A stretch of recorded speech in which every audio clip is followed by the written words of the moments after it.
Selamat petang keluarga Dharma TV.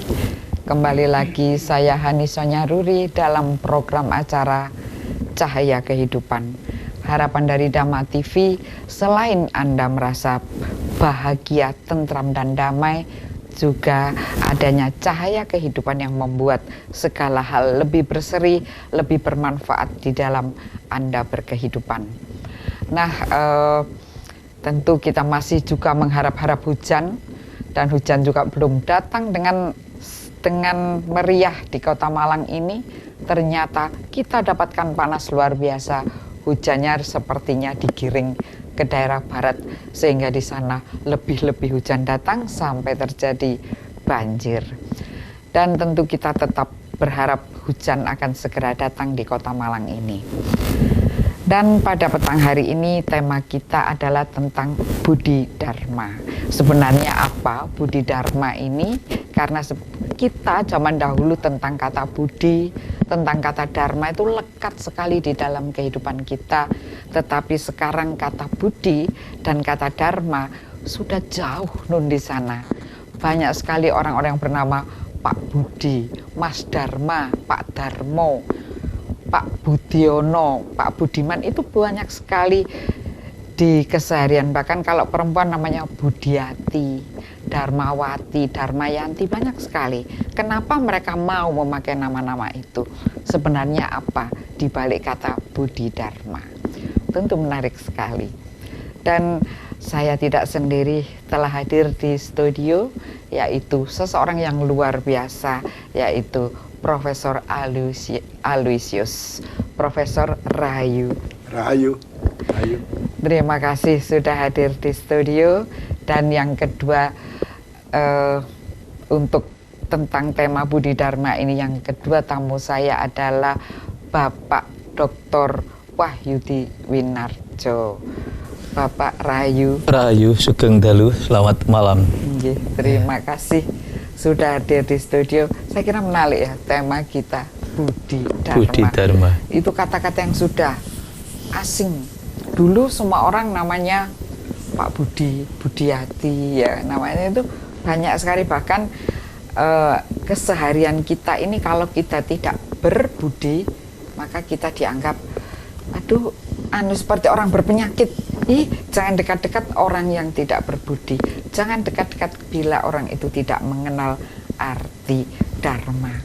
Kalau menurut Bapak Wahyudi ini ya, Bapak Dr. Budi Dharma, penjenengan dari yang ahlinya ini beliau. Amin. Ini. Monggo Budi Dharma kata Sundi. Iya, Budi Dharma, saya kira dharma adalah ajaran ya, ajaran kebaikan. Kemudian budi itu saya kira perilaku, sikap perilaku. Jadi Budi Dharma diterjemahkan bebas ajaran tentang perilaku yang baik, yang benar.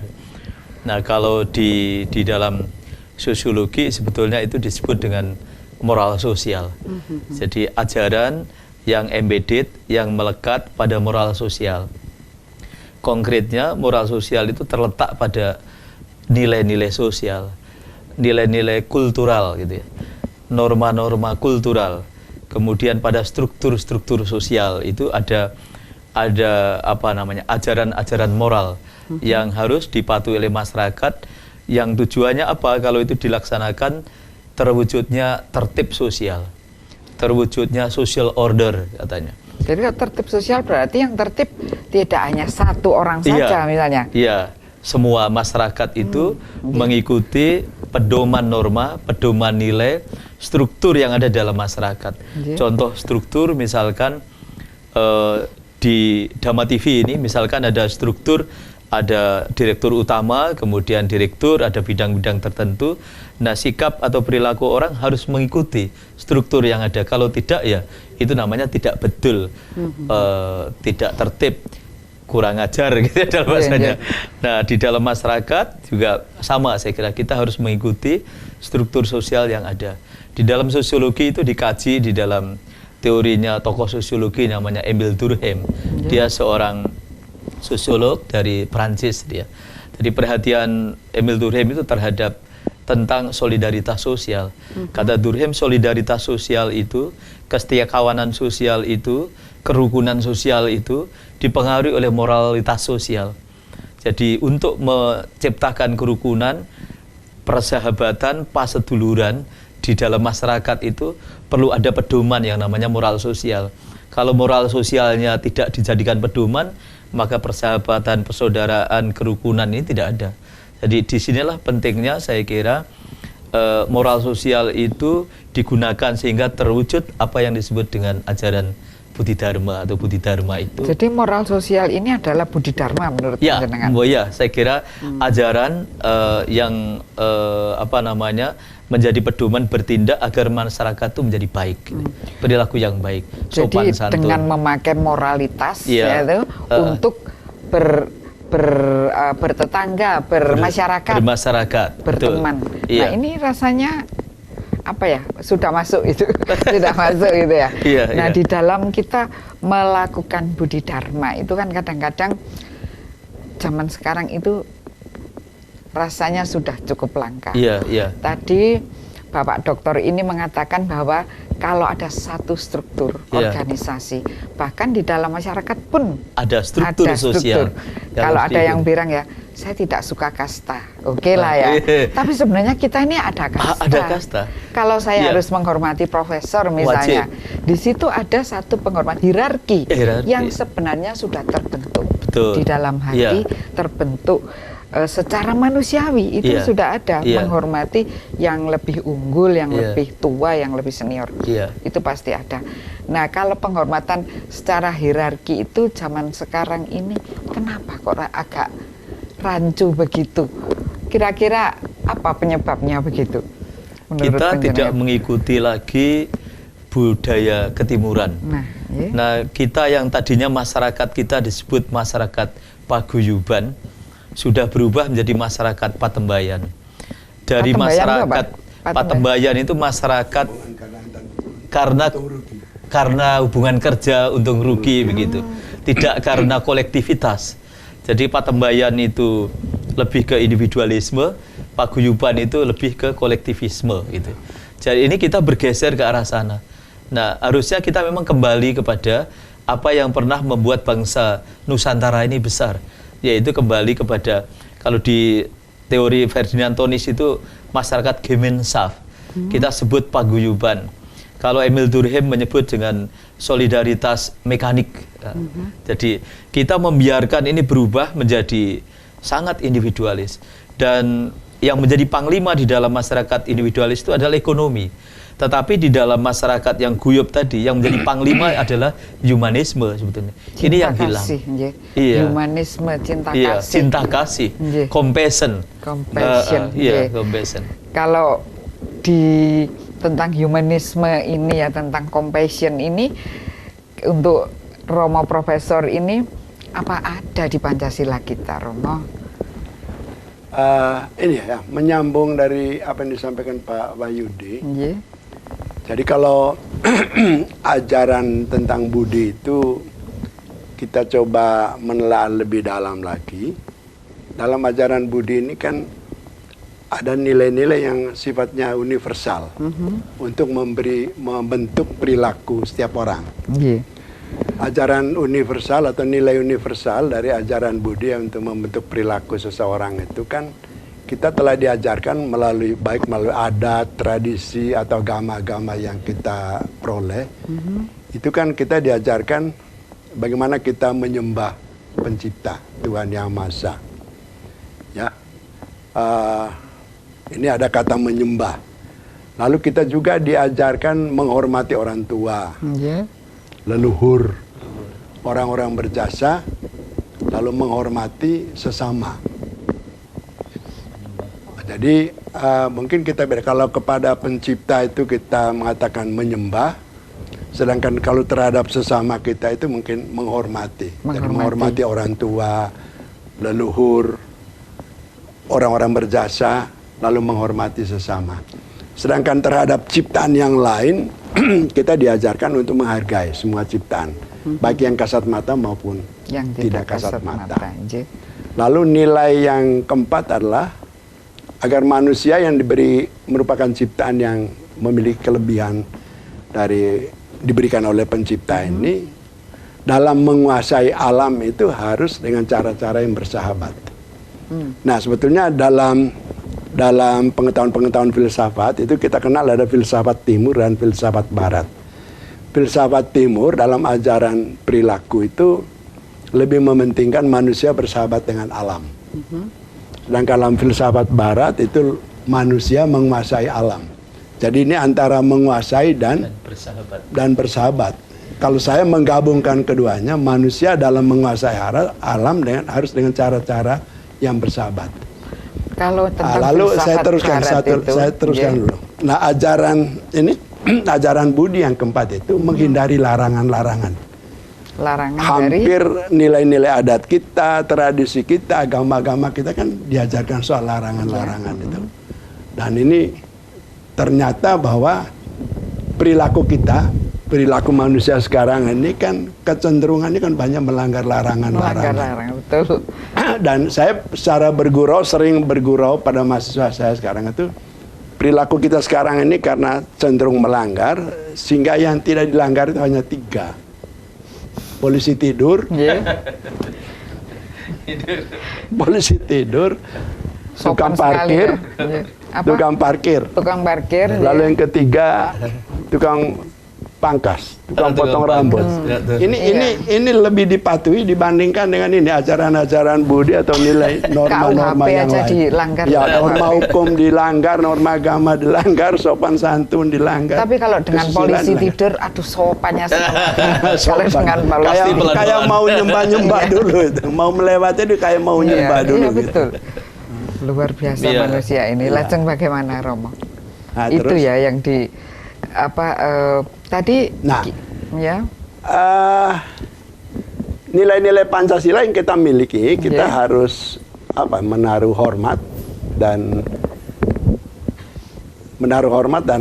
ya berterima kasih pada pendahulu kita. Mereka merumuskan sila-sila Pancasila ini kan luar biasa. Tapi kita tahan dahulu, Romo, ya, kita jeda sejenak. Setelah yang satu ini akan kita sambung kembali, tetap di Dhamma TV. Baik, keluarga Dhamma TV, kita lanjutkan lagi tentang Budi Dharma. Sebelumnya ini ada beberapa bapak dan ibu yang telah WA, SMS dan juga menelpon, ya. Kami persilakan ini untuk yang minggu lalu dan beberapa hari ini.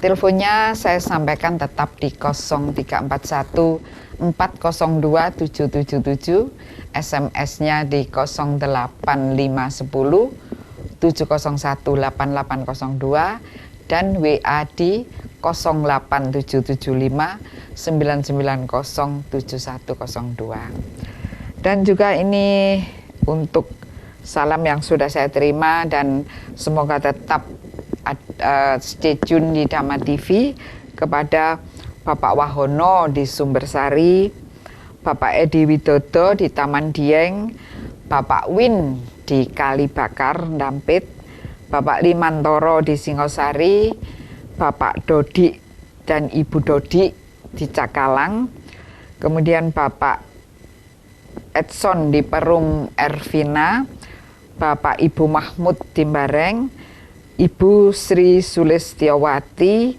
dan Ibu Endang di Tanjung. Dan juga masih ada beberapa ibu yang lain lagi. Nanti saya bacakan di session berikutnya. Tema kita adalah Budi Dharma. Jadi tentang Budi Dharma ini, tadi kalau dari Romo tadi akan melanjutkan ya. Jadi tentang bahwa ajaran Pancasila itu dari leluhur kita. Dan sekarang ini kan sudah banyak yang diamandemen. Ya. Dan juga bahkan sudah dipengaruhi ini itu. Ada yang disebut MK, ada juga yang disebut DPD begitu ya. Kalau dulu DPD sudah ada ya dulu ya. Tapi ini sudah arahnya sudah agak lain. Monggo katuran Romo. Ya, jadi keberadaan nilai-nilai Pancasila ini kan sebetulnya kalau kembali ke tadi ajaran Dharma tadi, itu secara akademis, secara teoris kan lalu dikaji bahwa keberadaan Pancasila ini merupakan kristalisasi dari nilai-nilai sosial budaya bangsa. Kristalisasi dari nilai-nilai budaya sosial bangsa. budaya bangsa. Jadi semacam Intisari. local wisdom gitu. Ya, intisari dari ajaran nilai-nilai sosial bangsa kita itu ya ada di situ. Ada di dalam. Jadi sejatinya nilai-nilai itu adalah nilai-nilai yang dimiliki oleh bangsa ini. Padahal bangsa ini berapa jumlahnya, sukunya 700. Oh, sekarang saya dapat data terakhir itu 1.340 suku bangsa. 1.340 1.340 suku bangsa. Etnisnya mungkin 700 sekian itu. Sukunya banyak, lebih banyak Ya, suku bangsanya lebih banyak. Kan bangsa ini kan terdiri dari suku-suku bangsa. Yeah. Lah konon kata suku ini dalam catatan saya itu kan dari bahasa Jawa itu sikil. Jadi bangsa Indonesia, bangsa Nusantara ini terdiri dari kaki-kaki bangsa yang 1.300. Wah, saya jadi ingat MLM ini. multi level marketing.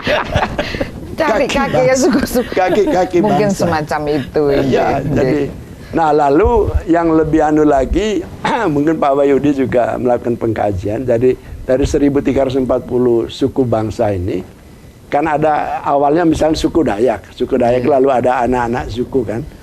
Lalu berkembang. Lalu dulu Kementerian Kebudayaan dan Pariwisata itu mencoba mengembangkan, menelusuri ada masyarakat-masyarakat adat itu. Jadi setiap suku bangsa ini lalu di dalamnya ada masyarakat-masyarakat adat juga. Dan ini kalau data-data sementara yang saya ikuti tahun 2000-an itu ada puluhan ribu.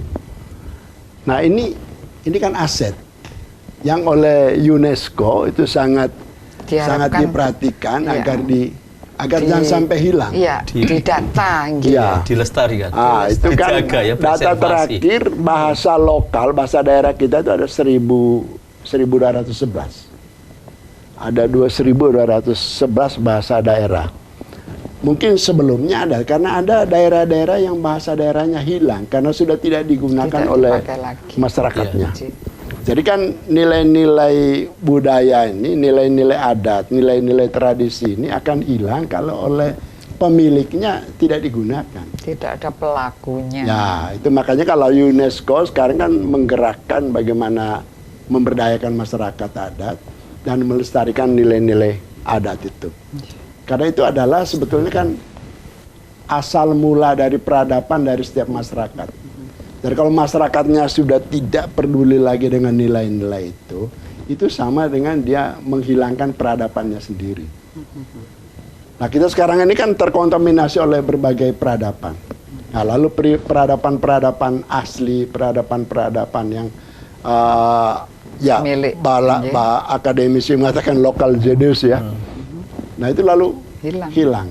Nah, padahal itu adalah aset dari suatu bangsa, aset dari suku bangsa atau masyarakat adat itu sendiri yang sekarang UNESCO itu sangat memberi perhatian untuk pemberdayaan masyarakat adat agar nilai-nilai asli itu tidak hilang.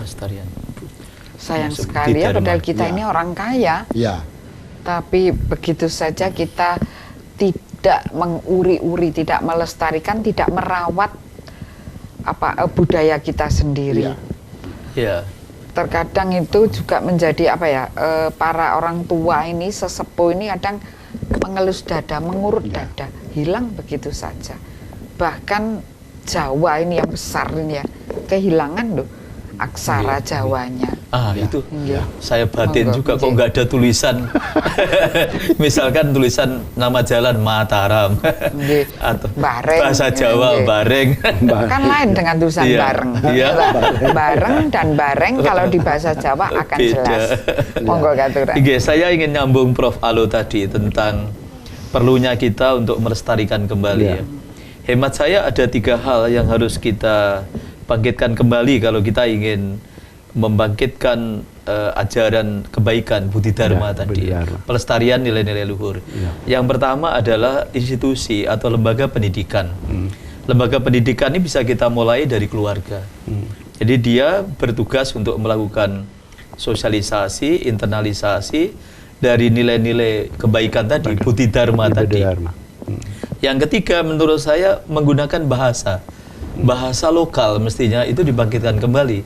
Karena ajaran-ajaran itu telah teruji bisa disampaikan melalui instrumen bahasa daerah itu. Iya, bahasa Nah daerah. sekarang ini nggak ada.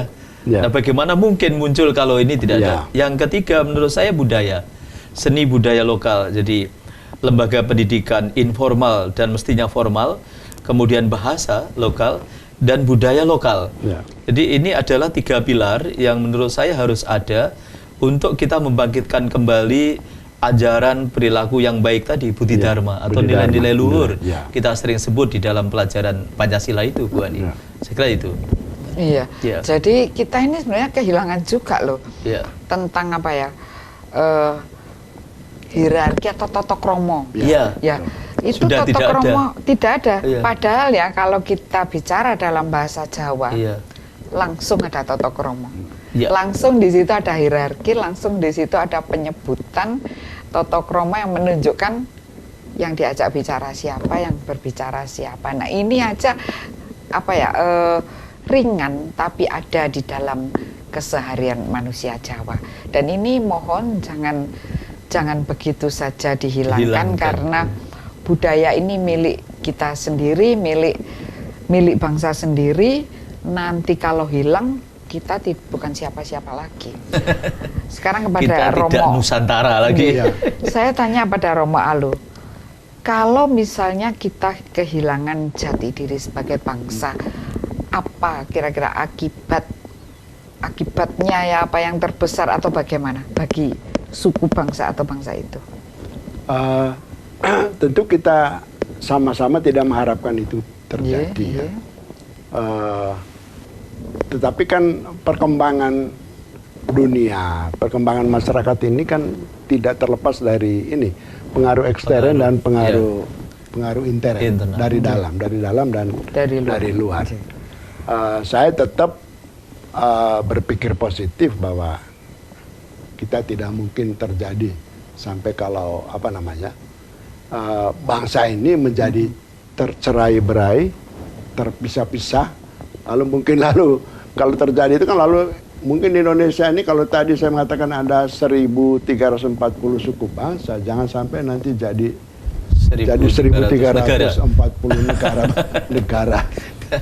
Nah, kan itu kita kan sudah kesepakatan pendiri bangsa ini kan NKRI, Negara Kesatuan. Jadi negara kesatuan dari sekian belas ribu pulau, 1.340 suku bangsa, 1.211 bahasa dengan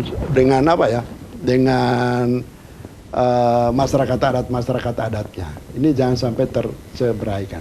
Jadi makanya kan konsensus nasional tentang NKRI yang berbineka tunggal ika berdasarkan Pancasila dan 45 ini yang sekarang kan lagi disosialisasikan.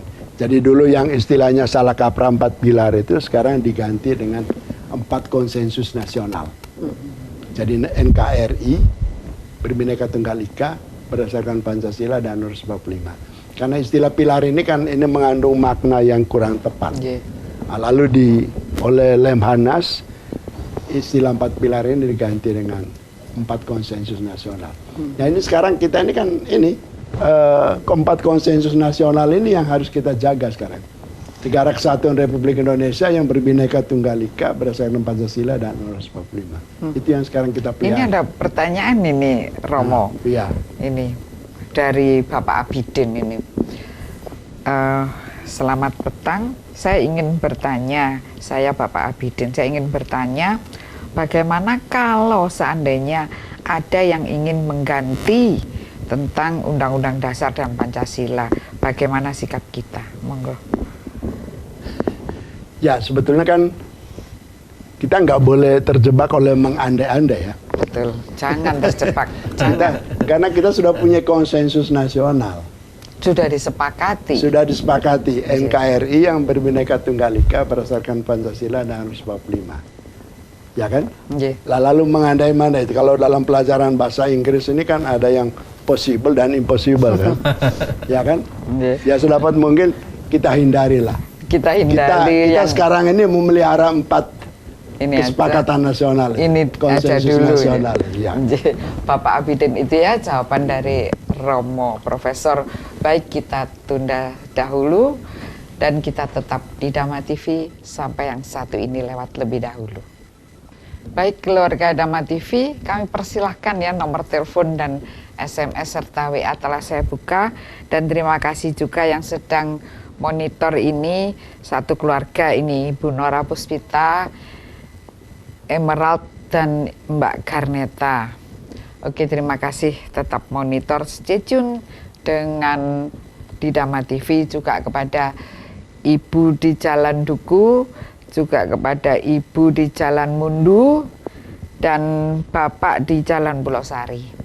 Tetap stay tune di Dhamma TV dengan setia. Tadi pertanyaan saya adalah, kalau hilang, apa yang terjadi? Bagaimana rasanya kehilangan jati diri bangsa? Yang Romo tadi mengatakan kita ada di jalur 4 yang disebut sekarang bukan konsensus nasional. Inggih, monggo. Kalau Budi Dharma hilang, jati diri bangsa Indonesia hilang, menurut saya kita akan kehilangan kekuatan. Kata Manuel Castell itu the power of identity, kekuatan dari identitas. Jadi identitas itu adalah power, identitas itu adalah kekuatan. Jadi kalau kita kehilangan identitas atau jati diri kita sebagai bangsa Indonesia dalam terminologi politik, atau saya suka memakai istilah Nusantara dalam terminologi budaya gitu, kultural, maka kita segera akan kehilangan kekuatan kita sebagai bangsa. Kekuatan apa ya kira-kira? Ya, saya kira bisa juga kekuatan budaya, kekuatan atribut sosial lain, keaslian kita. Iya, kita hilang, tidak menjadi bangsa yang disebut dengan Indonesia itu. Maka oleh sebab itu menurut saya kita harus pertahankan itu Budi Dharma, ajaran leluhur, karena disitulah sebetulnya kita yang membuat kita kemudian berbeda, dan disitulah kita punya kekuatan atas bangsa lain. Jadi bukan kita ingin ngasoraken atau ngasorne bangsa lain, bukan. Tetapi kita untuk bisa hidup baik bertetangga itu kita perlu ada dalam posisi struktur kehidupan di dunia ini gitu. Dan itu perlu identitas, perlu jati diri. Di mana jati diri kita? Tadi secara umum kultural kita sebut Budi Dharma. Tapi secara ideologis kita sebut tadi konsensus nasional tadi ya. Itu adalah jati diri kita.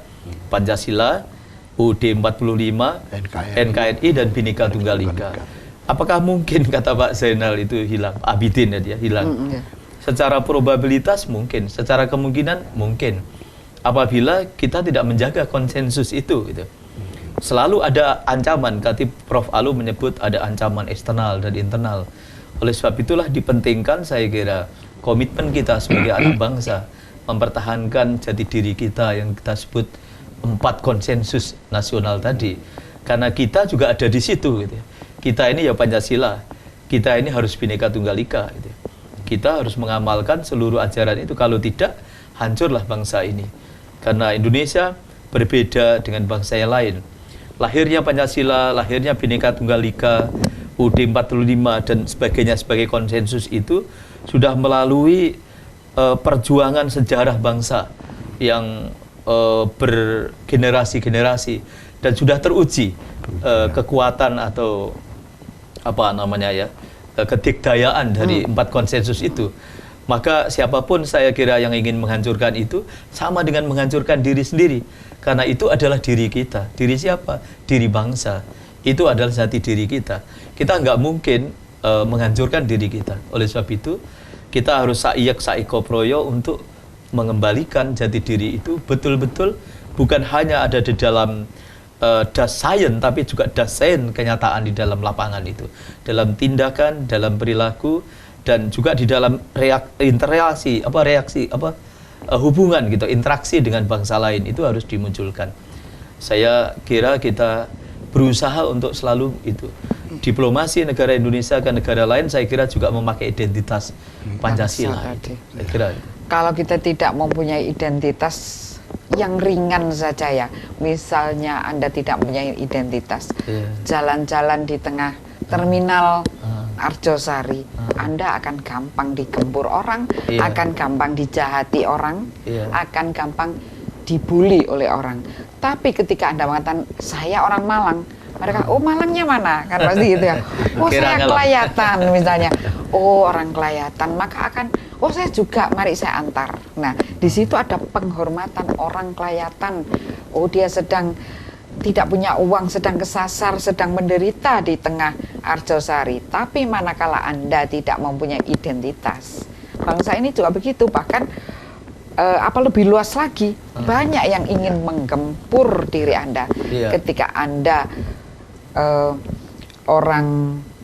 orang Indonesia yang berperilaku seperti misalnya orang Islandia, padahal Anda bukan orang Islandia, Anda bukan orang Islandia, maka Anda gampang sekali dibully, gampang sekali ditertawakan karena Anda bukan orang Islandia. Orang Islandia akan meremehkan Anda. Ngapain kamu niru-niru saya ini orang Islandia asli, lihat saya tahan terhadap es. Tapi Anda tidak mungkin tidur di atas es, tidak tahan karena kita terbiasa hidup di Katulistiwa. Nah, cocok. Tadi dari Bapak dokter tadi mengatakan sumber kekuatan. Iya, itu adalah sumber kekuatan. Dari dalam hati loh, dari dalam hati. Jadi jangan gampang digesek-gesek, digosok-gosok, ada yang brainwash namanya Romo ya, ada juga yang namanya. Nah tadi kalau digandengkan dengan kata-katanya Romo yang pertama tadi, manusia itu patembayan ya, beliau tadi Bapak dokter patembayan. Kalau dengan uang bisa di brainwash, apa jadinya Romo? Bagaimana kalau menurut Romo? Zaman sekarang bisa lo brainwash pakai uang? Pakai uang banyak. Nah itu berarti kan kita kalau sudah sampai pada titik itu, berarti kan kita mulai kehilangan dari nilai-nilai jati diri kita.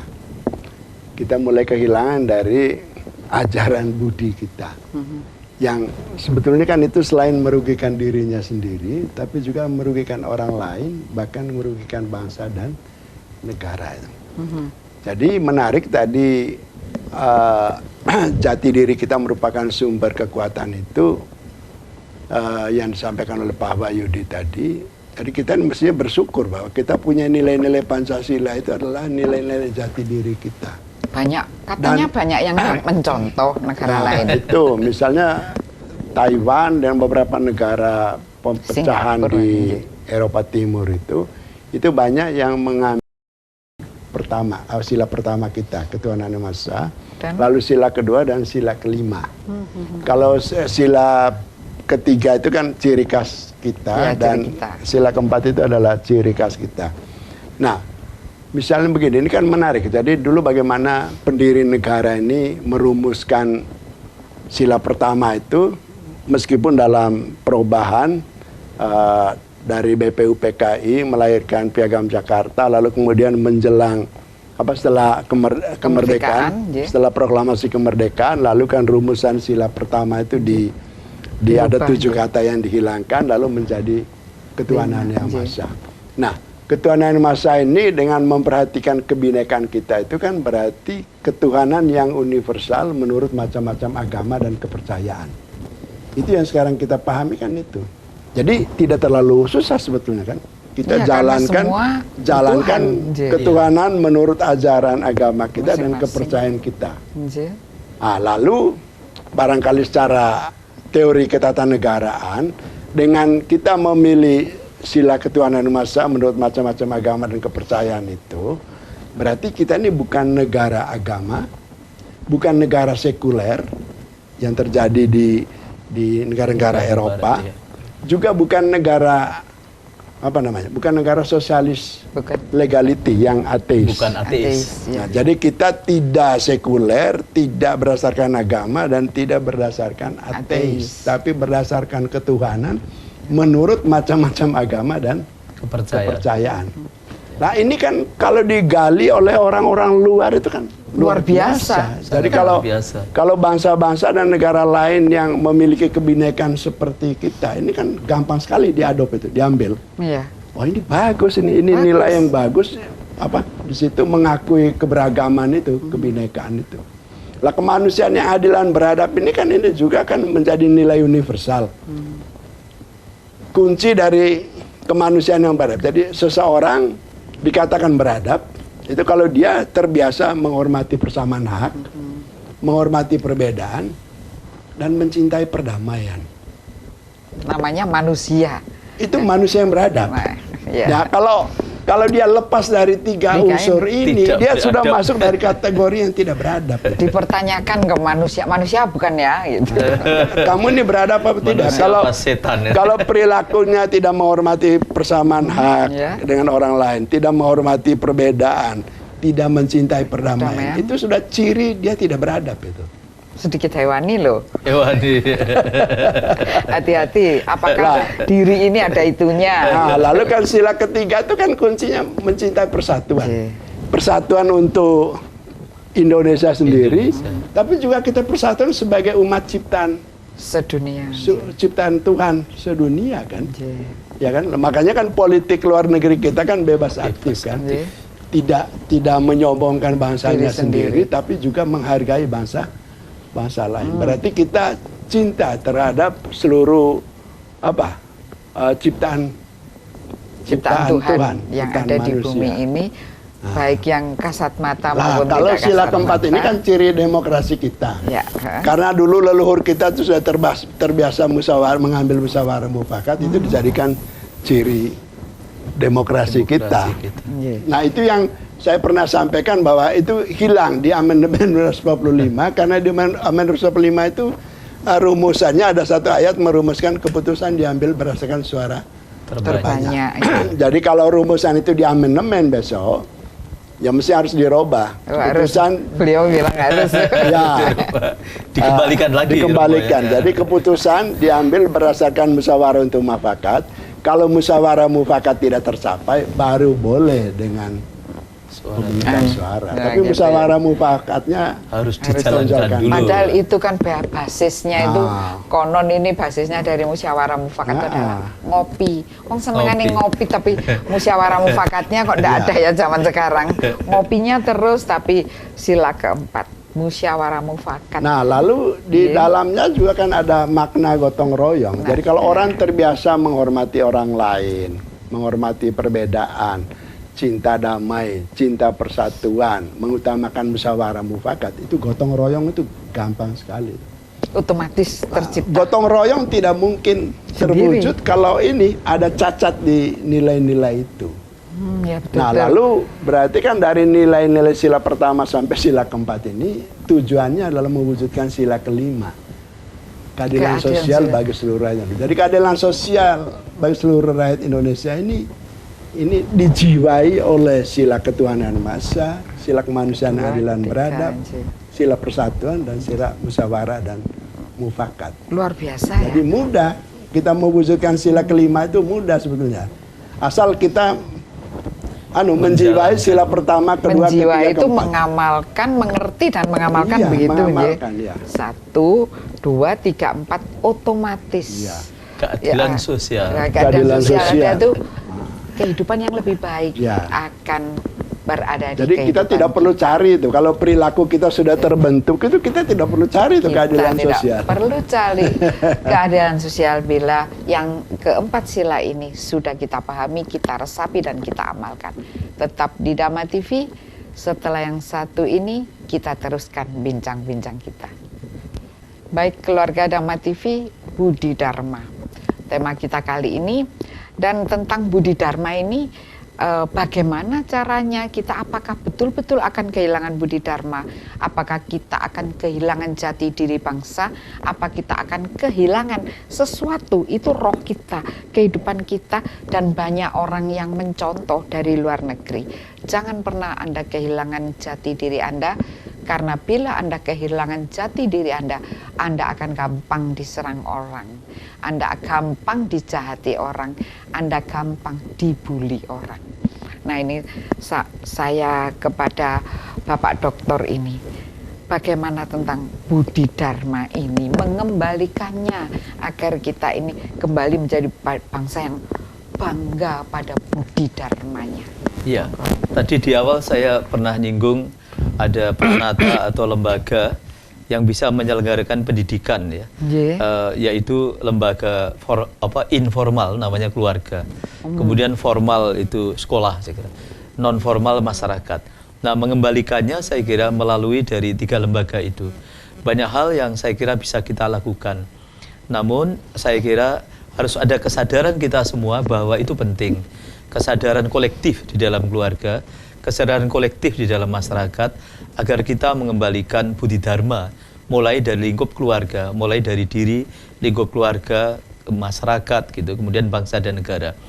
Contoh sederhana saya kira yang harus kita bangkitkan, misalkan kita di dalam rumah itu mempraktekkan ajaran-ajaran kebaikan, misalkan tentang sopan santun, tentang etika, tentang tepo seliro gitu, yang selama ini mungkin tergerus karena penetrasi nilai-nilai egalitarian, nilai-nilai patembayan tadi, nilai-nilai kota, nilai-nilai yang menempatkan manusia itu hanya mengejar keuntungan ekonomi saja.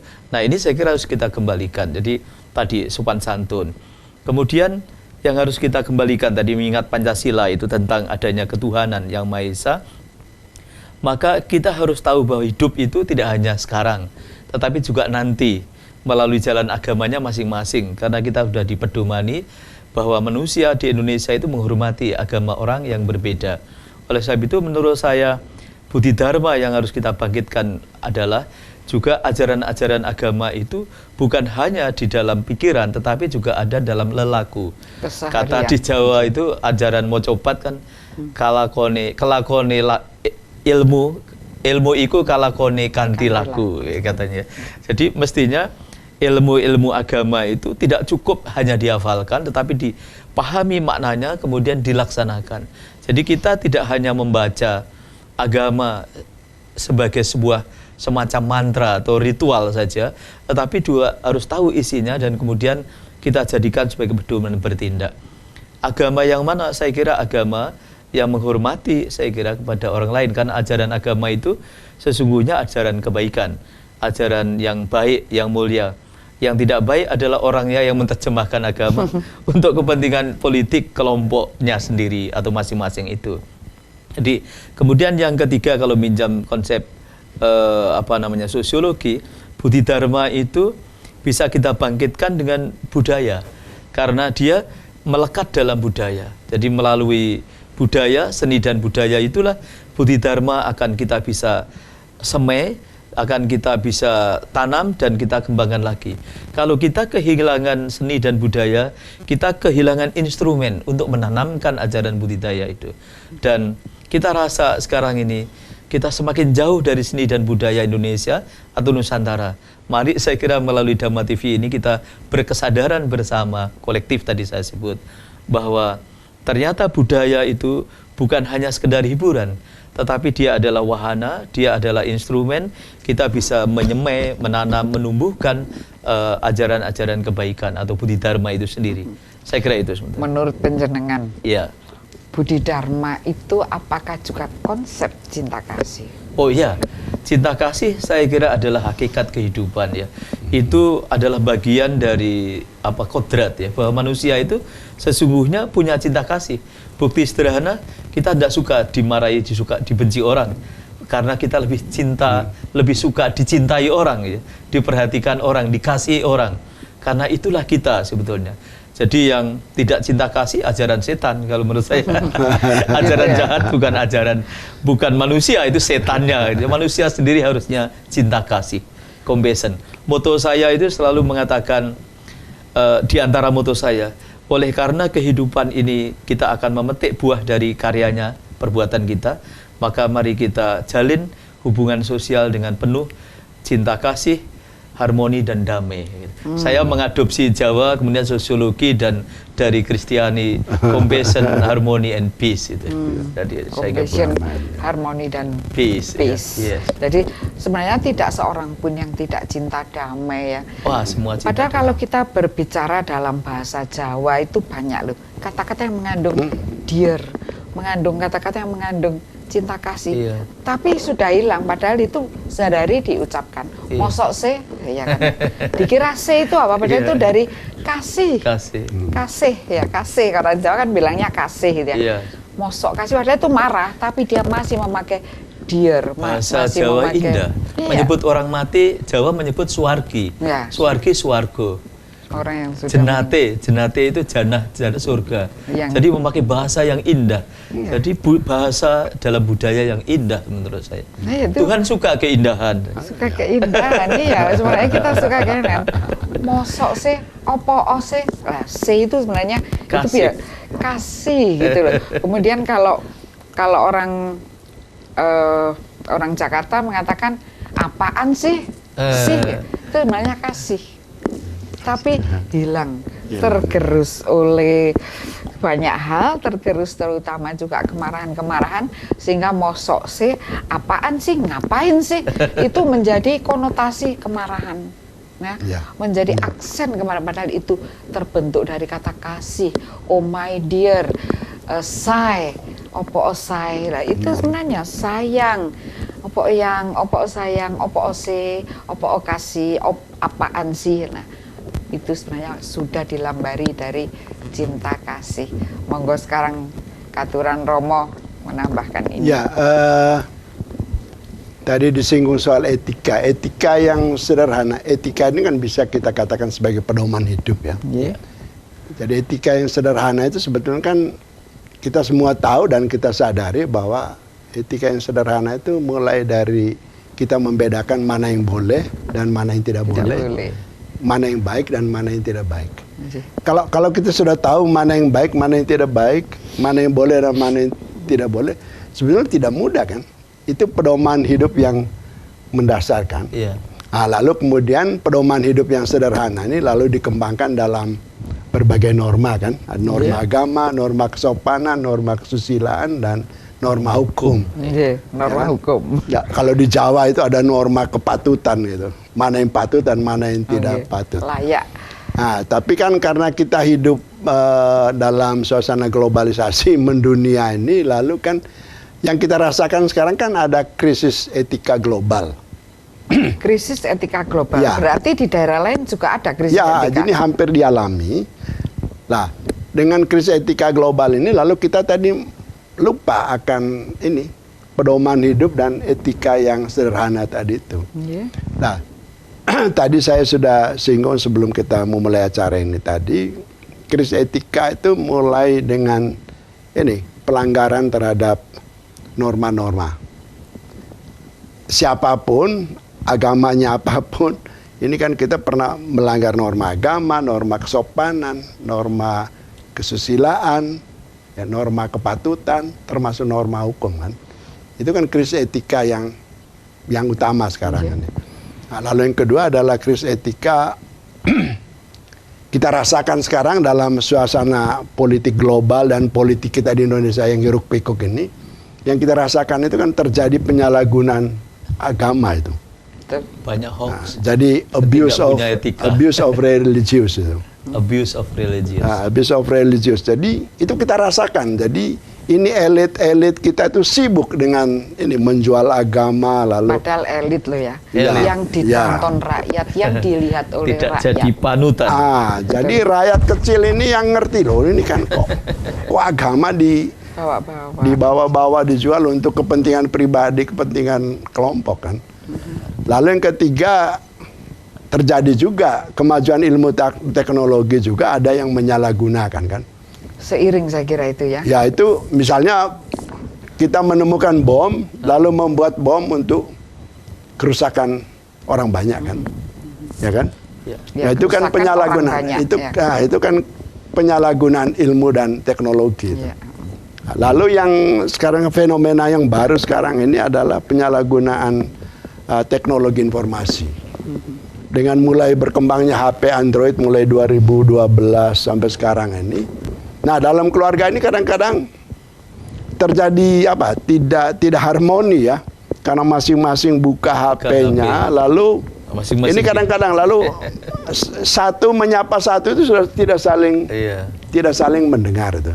Lah belum lagi kita bentuk penyalahgunaan yang lain yang berhubungan dengan HP itu, jadi teknologi informasi ini. Jadi kita ada keuntungan kemajuan teknologi dan ilmu dan teknologi ini bisa menciptakan HP, Android, ya kan? Lalu apakah itu berpengaruh pada keharmonisan tadi? Harmoni tadi. Itu secara tidak langsung ini mengganggu. Nah, karena tidak tapi terjadi dialog ya. Tapi kalau kita sadar bahwa mana yang boleh, mana yang tidak boleh, mana yang baik dan mana yang tidak baik, mestinya itu tidak terjadi. Tetapi ini kan berarti kan mulai dari lingkungan kecil, dari lingkungan keluarga, lingkungan sekolah, lah lingkungan masyarakat pada umumnya. Lalu krisis etika yang terakhir itu yang biasanya sering disebut oleh kebanyakan orang itu adalah penyalahgunaan wewenang atau penyalahgunaan kekuasaan itu. Yang kita sering sebut dengan abuse of power. Abuse of power. Lah, dulu orang hanya membicarakan abuse of power, penyalahgunaan kekuasaan. Membicarakan. Sekarang itu ada penyalahgunaan yang lain. Jadi korupsi itu kan karena penyalahgunaan kekuasaan itu. Ya. Korupsi apakah termasuk Budi Dharma? Monggo. Oh, sangat tidak. Sangat tidak. Ya. Menurut penjenengan bagaimana? Ya, kalau menurut saya ini sekalian mau tutup ya, closing statement ya. Saya kira hidup dengan Budi Dharma itu akan bisa membawa kehidupan kita tentram lahir batin, dan karena itu kita akan diterima oleh orang lain dengan baik, karena kita berarti menebar kebaikan pula, dan terciptalah saya kira kehidupan yang berkualitas ya, berkualitas. Nah, korupsi tentu bertentangan dengan Budi Dharma. Sangat bertentangan. Kita harus menjauhi itu. Tapi kadang-kadang korupsi itu karena adanya kesempatan loh. Iya, karena ada kesempatan itu. Baik, kemudian juga tentang Budi Dharma ini harapan saya kita bisa kembali ya. Jadi mulai dari rumah kita sendiri, mulai dari diri kita sendiri, ditularkan kepada keluarga. Kemudian kalau sudah kita tularkan pada Tonggo Teparu yang kita kan pasti cocok dengan 2, 3, 4, 5 tetangga. Ayo kita buat lagi sesuatu yang indah seperti dulu. Cangkruan apa terus Siskamling dulu ada Siskamling ya. Banjar terus Ibu. Ya zaman dahulu ada Banjar, ada tempat di mana kita tuh sering berkumpul di situ. Secara tak langsung kalau di kampung, di tempat saya, rumah saya di kampung itu masih ada. Orang-orang suka aja sore-sore sambil dulang putra-putrinya, mereka kumpul aja, yang tua muda kumpul aja di situ. Laki perempuan juga suka aja di situ di pojok satu tempat. Tapi kadang-kadang karena tempat itu juga jalan, sekarang juga agak susah karena ada sepeda motor yang lewat. Nah, ini kan bentuk modernisasi sesuatu yang baru yang mengganggu. Yang dulu enak kita bisa duduk, tetapi sekarang sudah tidak enak lagi karena kita tidak bisa duduk dengan aman tentram. Budi Dharma tetaplah kita lakukan karena itu menjadi ciri khas Anda sendiri, menjadi ciri khas berbangsa dan bernegara. Baik, kita sudahi sampai di sini. Saya Hani Sonyaruri beserta seluruh kerabat kerja mohon pamit. Sampai jumpa pada minggu yang akan datang. Terima kasih kepada Romo dan Bapak. Semoga kita berjumpa lagi. Sabe sata bawantu sukitata. Semoga semua makhluk berbahagia. Rahayu.